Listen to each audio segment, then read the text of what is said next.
pals, I'm here today in Nonfiction November to talk about 15 nonfiction books that I do not currently own that are at the top of my priority list.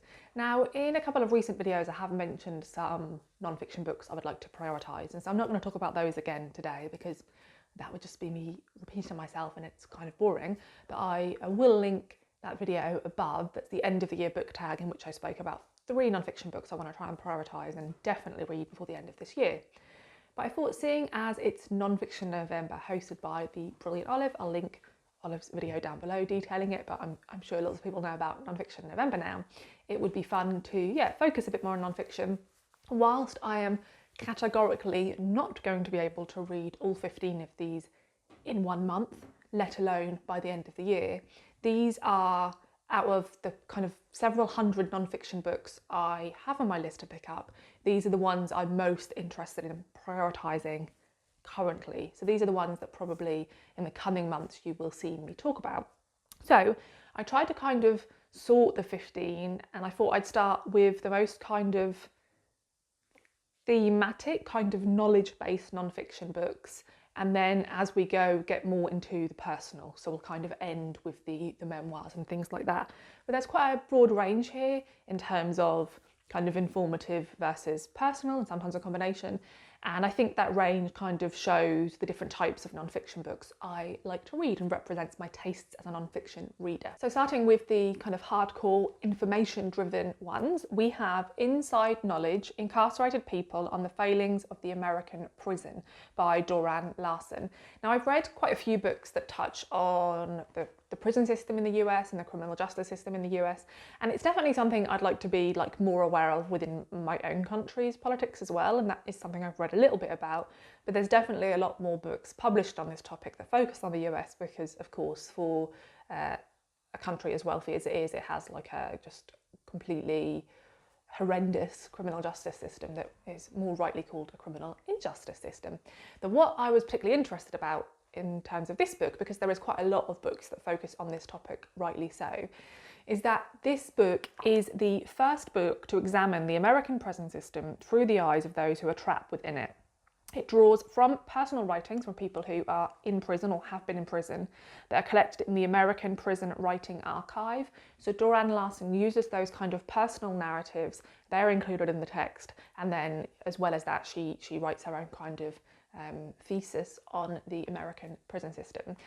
This is published by a university press, so I think it only has like a couple of reviews that I've seen on Storygraph and Goodreads. This one's a bit of a risk, so I'd be interested to know if you have read this. I do find that with these types of topics, because I've read quite a few books now on this topic, I am maybe more interested in the kind of more academic leaning books because I've kind of read the more introductory ones, so I'm okay with this being maybe a bit more difficult to get through. But let me know if you've read this one. The next one is kind of on a similar topic, and that is Abolition Geography: Essays Towards Liberation by Ruth Wilson Gilmore. Now, as I said, I read a few books on the topic of the American justice system and prison system, and a name that I've seen cropping up is Ruth Wilson Gilmore, and I heard a few writers say that she is like instrumental in this movement. She's like a leading academic in terms of her research, and in particular she wrote a book that came out over 10 years ago, I think, called Golden Gulag: Prisons, Surplus, Crisis and Opposition in Globalizing California. Now, I've only been able to access that book on audio in the UK, and I'm not sure like that type of difficult nonfiction book is the type of thing I would work with on audio. It's a book I definitely would want to read in print. But I've heard amazing things about that book, whereas Abolition Geography is a bit easier for me to get hold of in the UK. It is over 500 pages of 3 decades of Ruth Wilson Gilmore's work, and she specialises not only in the kind of American prison system, but also in how that pertains to geography. So how it's done differently in different regions, and how different states or regions in the US use the prison system to their advantage and definitely to the disadvantage of the prisoners. So that's something I'm very interested in and just kind of want to dip my toes in her work. So maybe a 500-page book is a good place to start. Another thing I'm very interested in, and I've read quite a few non-fiction books about, but also try and read a lot of fiction books that kind of touch on this topic, is the rights and freedoms of Indigenous people. And I've read about Indigenous people predominantly based in Canada. An author I've read before in fiction form, I've read her short stories, is Leanne Betsamoke-Simpson. She's again very well known as an activist and academic in Indigenous writing, and she's published a couple of non-fiction books that I'm really interested in, but one in particular that I've heard people rave about is As We Have Always Done, Indigenous Freedom Through Radical Resistance. Now, the reason I'm particularly interested in this is because this looks at Indigenous resistance to do with the environment, and that's something I have a kind of vested interest in anyway. I studied wildlife conservation at university, and something I became very aware of as I studied at university was the history of wildlife conservation has been white people from places like the US and the UK going over to countries that require conservation assistance and kind of pushing the local people out of the way and kind of not helping them to help their country and their wildlife, and instead kind of just directing them and things like that. So I think the kind of Indigenous environmental resistance that has happened historically is fascinating for being this group that have managed so much. So I'm really interested in this because it says that across North America, Indigenous acts of resistance have in recent years opposed the removal of federal protection for forest and waterways in Indigenous lands, halted the expansion of tar sands extraction and the pipeline construction at Standing Rock, which I remember being a massive thing, and demanded justice for murdered and missing Indigenous women. In As We Have Always Done, Leanne Betsamoke-Simpson locates Indigenous political resurgence as a practice rooted in uniquely Indigenous theorising, writing, organising and thinking. So the reviews say this is like absolutely inspiring and like just really brilliantly written, and I'm just interested in understanding more about this. And something that I haven't read any books on really, but is a topic that is touched on in a lot of the other non-fiction books I read about, is the British Empire and the ways in which the British Empire colonised so many countries and just did so many abhorrent things, and kind of continues to deny their involvement in a lot of these really catastrophic events in a lot of other countries in the world. And so I really want to try and read books that focus solely on that. There are quite a few, particularly the last couple of years, there's been a lot more books kind of focus on that topic. Some of them are a lot more niche than others, but one that I have read really good reviews of, because I think it's really difficult when approaching a topic I haven't read a lot about, but kind of have an introductory knowledge of, to try and find a book that is not too dry, but also I did try a book which I can't now remember the name of, but I felt that it was a journalist who'd written it and it just read a bit like kind of that easy journalist writing, which isn't something I really vibe with topics like this. So I've kind of read reviews and this one sounds like it's going to be right for me, and that is Legacy of Violence, A History of the British Empire by Caroline Elkins. This book is around 900 pages, which I think is correct, because again, some of the books that I've looked into that are more broad and are only like 250 pages, like they just really simplify matters, and like that bothers me. It makes sense for the more niche ones to perhaps be shorter, but when you're trying to encompass so much history, I just don't think that works. Caroline Elkins is a Pulitzer Prize winning historian, and it says that drawing on more than a decade of research on 4 continents, Legacy of Violence implicates all sides of Britain's political divide in the creation, execution and cover-up of imperial violence. By demonstrating how and why violence was the most salient factor underwriting Britain's empire and the nation's imperial identity at home, Elkins upends long-held myths and sheds new light on empire's role in shaping the world today. So I think that sounds fascinating. And the next book has been on my list since I saw it longlisted for the Women's Prize for Non-Fiction earlier this year, and that is Shadows at Noon, The South Asian 20th Century by Joya Chatterjee. And I was holding off on this because it's, again, over 850 pages and it was only out in hardback. It's massive, I've seen it in person. And so I thought I would wait until this was in paperback, or possibly I should read these type of books on my Kindle, although I like to tab things when I'm reading these type of books and kind of reference back to them, and I'm not sure how I'll find that on a Kindle. I need to look into that function more. Let me know if you use your Kindle to tab things and how easy you find it. So the reason I want to read this is because it says, based on decades of scholarship, this is the authoritative history of South Asia in the 20th century. Shadows at Noon tells the subcontinent story from the British Raj through independence and partition to the forging of the modern nations of India, Pakistan and Bangladesh. And it also says this book is told thematically rather than chronologically. So each chapter illuminates an overarching topic that has shaped Asia, like food, politics, leisure, the household, and it has much more of a focus on women. And that's in particular why I want to give this book a go. I think a lot of these type of books are often written by academics who are not from the countries they're writing about. Oftentimes they're men. And yeah, a lot of the times those books do not ever talk about women and the role of mothers and the family in kind of the forging of a nation.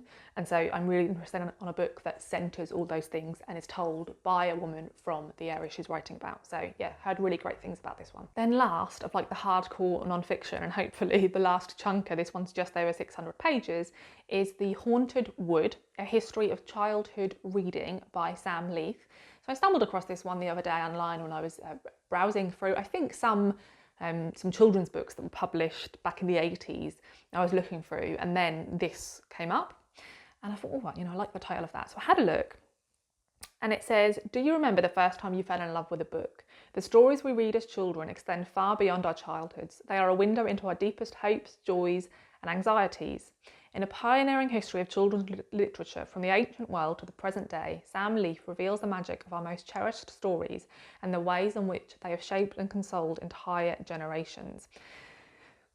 So yeah, intrigued by that. I was a little bit concerned because I find that like the analysis of literature is something I think can oftentimes be quite dry, and also bizarrely for someone who loves reading as much as I do, there's so many children's books, classics that I have not read. Like when I was growing up, I read stuff that was published when I was growing up. Like I never went back and read like a lot of the classics. And so I had this kind of big gap.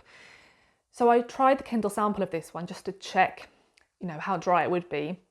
And I didn't find the introduction like that at all. I found it super readable and engaging, and just really got the sense that he wanted to kind of get across that magical feel that children's fiction gives you, in particular when you are a child.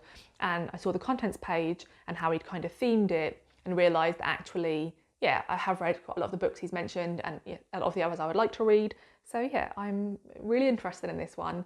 And it's kind of one of those niche things I've never really read about. So yeah, let me know if you have read this one. So now moving on to the books that kind of blend some type of personal narrative. The first one is the essay collection Thunder Song by Sacha Takshalou-Lepointe.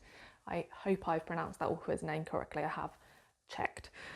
I love this cover firstly, and I think I stumbled across this on Everand and saw the audio, and immediately wanted to look into it. This author is pretty well known for writing a memoir called Red Paint, which I do really want to read, have on my list, but haven't got around to yet. But it says this is a razor-sharp, clear-eyed selection of essays on what it means to be a proudly queer Indigenous woman in America today. Drawing on a rich family archive as well as the anthropological work of her late great-grandmother, she explores themes ranging from Indigenous identity and stereotypes to cultural displacement and environmental degradation, to understand what our experiences teach us about the power of community, commitment and conscientious honesty. Unapologetically punk, the essays in Thunder Song segue between the miraculous and the mundane, the spiritual and the physical, as they examine the role of art, in particular music, and the community in helping a new generation of Indigenous people claim the strength of their heritage while defying their own path in the contemporary world. And again, I've heard really amazing things about this essay collection. I love essay collections. I do not read enough of them. And I really like essay collections when they kind of blend a personal narrative with exploring more like socio-political, socio-economic themes. And I think that is what this will be doing. Then another completely banging cover, and also this is an amazing title, is You Get What You Pay For by Morgan Parker. I'm aware of this author. I think she's written some poetry collections that have been really lauded, so I should give them a go. But yeah, this is another essay collection. And it says that in this collection of essays, as intimate as being in the room with Morgan and her therapist, she examines America's cultural history and relationship to Black Americans through the ages, through such topics as the ubiquity of a beauty culture that excludes Black women, the implications of Bill Cosby's fall from grace in a culture predicated on acceptance through respectability, and the pitfalls of visibility as seen through the mischaracterizations of Serena Williams as alternately iconic and too ambitious. It says, weaving unflinching criticism with intimate anecdotes, this devastating memoir and essays paints a portrait of one Black woman's psyche and of the writer's search to both tell the truth and deconstruct it. Yeah, that all sounds brilliant. Again, amazing reviews this one is getting, and yeah, very interested to pick this one up. And this next one is a recommendation. I saw Amelia over at Amelia Barlow Books rave about this one, and we have really similar reading tastes, so yeah, I thought I would give this one a go, and that is Woman We Buried, Woman We Burned by Rachel Louise Snyder. I think this one might be quite difficult because this is a memoir that talks about when this author was 8 years old, her mother died, and her father took her into a life of like this evangelical cult. And it says she had a kind of really difficult life, was expelled from school and kicked out of her home when she was 16, and then made her own way. It said survival became her reporter's beat. In places like India, Tibet and Niger, she interviewed those who had been through the unimaginable. In Cambodia, where she lived for 6 years, she watched a country reckon with the horrors of its own recent history. When she returned to the States with a family of her own, it was with a new perspective on old family wounds and a chance for healing from the most unexpected place. This is a piercing account of Snyder's journey from teenage runaway to reporter on the global epidemic of domestic violence. It is a memoir that embodies the transformative power of resilience. So yeah, I think that this is looking at her own history, but also looking at the women she's connected with all across the world in lots of different situations, and the violence they suffer in particular in a domestic setting, and yeah, her kind of drive to bring that to the forefront and have countries look at a way to resolve this. So yeah, I think it's going to be a really difficult read, but also a really important one. Then we have The Impossible City, a Hong Kong memoir by Sharon Chung. This came out, was it a couple of years ago, and I've wanted to pick it up since then and just haven't been prioritising nonfiction, which is something I endeavour to fix. But I thought this was really interesting because it says this is a memoir of both a young woman growing up, but also a memoir of the city she grew up in, which is Hong Kong. I know next to nothing about Hong Kong, and I really like the type of books that explore a place, and through exploring a place kind of allow me to learn more about the politics and the history and the geography of an area. And I think this will do that. And it sounds like Hong Kong is just such a rich and complicated place with just lots of things that happened even within this author's lifetime. And it says that she weaves together memoir, cultural criticism and reportage, and this transcends borders, and to chart the parallel journeys of both a young woman and a city as they navigate the various, sometimes contradictory paths of coming into one's own. And yeah, so I just think it sounds really interesting. I think she talks about like the politics, the music scene. It says the housing and healthcare crisis, the literary scene, all different topics when talking about this city she grew up in. And the next one is a memoir, but it's like a historical memoir that was published back in 1941. And it is Where Stands I want to say Winged Sentry. Should I just say winged? I feel like it's winged when it has that little thing over the E. So I don't know, by Margaret Kennedy. So I have read The Feast by this author, which I really enjoyed.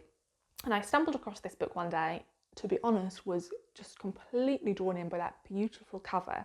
And then I realised this is part of a collection published by Handheld Classics that seek to publish a lot of books from the 20th century, in particular around the World Wars, that focus more on the woman's role during the time and like the countryside and domesticity.